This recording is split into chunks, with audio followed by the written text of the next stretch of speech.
G'day, Aussie Mark here, another knife review. And today we're looking at the Boker Elegance Lockback.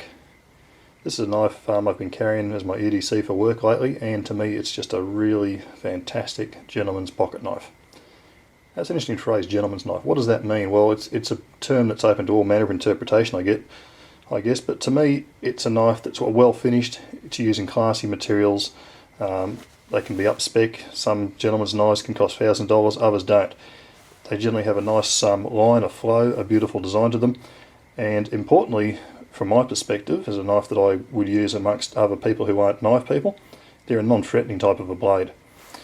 So if you look at the knife in front of you there, you'll see it's a very classy design in my opinion, and it's not a threatening kind of knife. By contrast, if we just zoom back a bit, if in a work environment, and I work in mostly an office environment, that I whip this thing out and offer it to somebody to open a box, it's going to have a totally different impact than that knife that you see there on the table before you. In fact, most people would see that knife I just showed you there, the 950 Rift by Benchmade, as a threatening knife. They'd see it more as a weapon than as a tool. Not so with something like this in my experience. So we'll just have a talk about some of the specs and get that out of the way. As I mentioned, to me it's a lovely knife. Its blade steel on this one is 440C. Sure, it's not one of your high-end space age steels, but well and truly good enough for this application. It's a lockback design, and a lot of gentlemen's knives aren't. They tend to be more slip joints. We'll roll some of them in shortly. So if you're looking for a gentleman's folder or something to wear around or have around at work, and it's important to have that lock-in blade, this is a really good option to look at. The blade is a drop point design, or it could almost be termed a spear point design depending on your point of view, and it's a hollow point, a hollow ground. The blade length is 2 3/4 of an inch, or 70mm. Overall length of this knife open is 6 3/8 of an inch, 162mm. When the knife is closed up, you're coming down to 3 5/8 of an inch, or 92mm. Whilst we're on specs, we'll just quickly talk about the weight, 2.5 ounces, or 71 grams. And that's the boring specs out of the way. Let's just zoom back. We'll get the knife out of its little stand there so we can have a proper look at it. And it's, as I mentioned, made by Boker, and it's from the Boker Plus range. I'm hoping you will be able to see the logo on the side there, Boker Plus. Down on the base of the blade you might just be able to see China. Yes, it is made in China. If that's a problem for you, okay, well, don't buy it basically. On the other side we've got the model number, and of course, as mentioned, 440C stainless steel used in the blade. The whole knife, stainless steel, of course. The liners, they're not scallop knives, they're full stainless steel liners. Don't know if, what type they are. Certainly I wouldn't think 440C. And at the front, beautiful brushed stainless steel bolsters, and you've got stainless steel pins, and also the tube there at the back for a lanyard should you wish to put one in. I don't think you would. What I really love about it, and this isn't going to show it well under the light, I realise, but that handle material there is ebony. So it's a wood handle. Beautiful, dense, dark, tightly grained, and beautifully finished handle. The whole knife actually is really wonderfully finished. No sharp edges. As you can see, the stainless steel just blends, or contrasts I should say, so beautifully with that ebony, and I think it really gives that knife that wonderful look. So we'll close her up. It's of course a traditional lockback design press there, and it's a two-hand opener. It has got a nail nick there, which you can use, oddly enough, right towards the back of the blade, quite unusually. The great thing about this, for me being a left-hander, is that there's enough blade exposed that I can just open it up like that.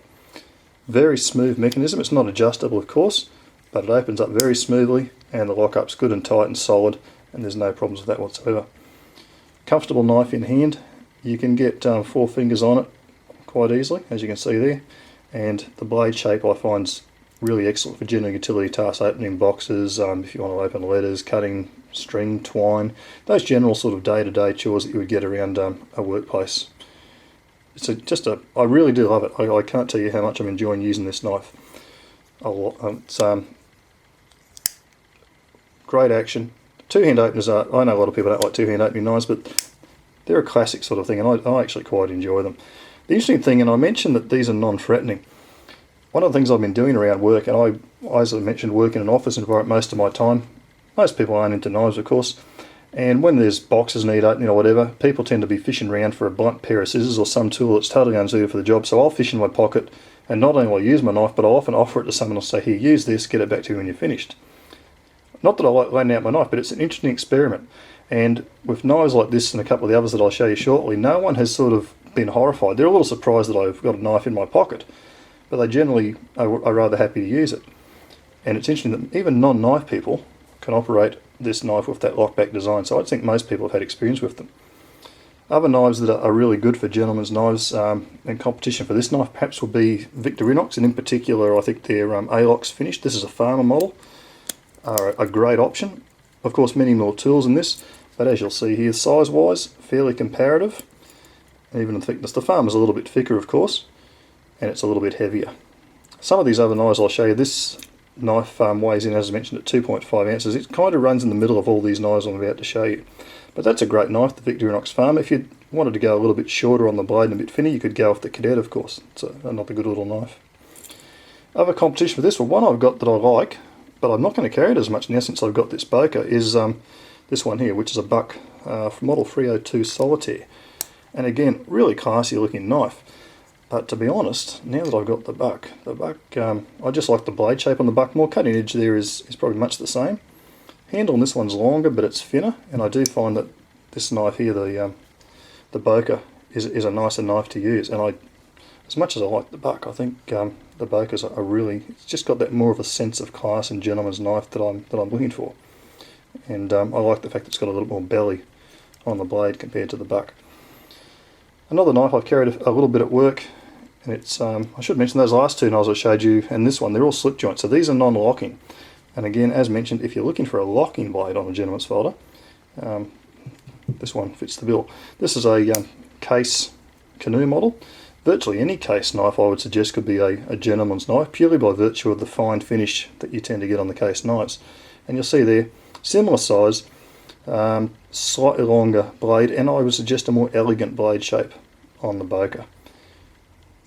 Of course this has got two blades, naturally the Boker's only got the one.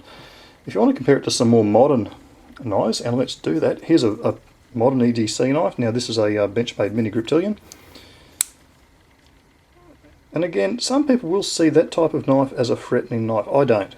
None of us who are probably watching this channel do.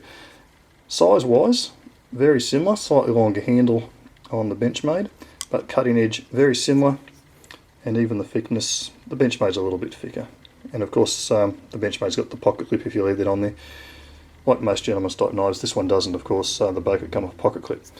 So that's just a comparative size. Another very popular EDC knife is of course the Spyderco Delica. And again, this has got a lockback, which is terrific. Overall length, the Spyderco's got a much longer handle, but oddly enough, the blade cutting length is fairly much identical. Thickness, if we take the clip away, you're not much difference. This Boker is in fact significantly heavier than the Delica, as is the Benchmade, from that matter, from memory. So that's just a few of the other knives. These are of course the Benchmade and Spyderco more modern incarnations of the EDC knife, compared to, I guess, what these days is considered an old-fashioned, or if you like, I prefer to think of it as a classic pocket knife. Anyway, conclusion on this thing, I really like it. I really like it a heck of a lot, actually. I think the finish on it is really first class. It's beautifully finished. There's no sharp edges. Everything blends in nicely. The locking mechanism works well. I can't fault the finish on this at all. It's got a few little scratches and things here from me carrying it in my pocket, but that's certainly my fault and nothing to do with the way the knife actually arrived. The quality on it, great. Really impressed with this this knife. Very well finished, as mentioned. I think the value is very good. I paid in Australia $65 Australian for this knife, and I did buy it here locally. I think it's probably equivalent to that in most currencies overseas from what I can make out. Again, great knife. If you're looking for something that's just easy to carry in the base of your pocket, nice materials, good cutter, not going to probably scare the sheeple. You could do worse than one of these. Terrific piece of equipment, and I think Boker have done a great job on it. So that's my review. Again, that was the Boker Elegance Lockback. There are a few other models in the Boker Elegance range, and this particular one stands alone. There are no variations on this particular model. It's the ebony handles. What you see is what you get. Highly recommended if this is the sort of thing you're looking for. Thanks very much for watching. Hope you all enjoyed that review. See you all next time. Bye for now.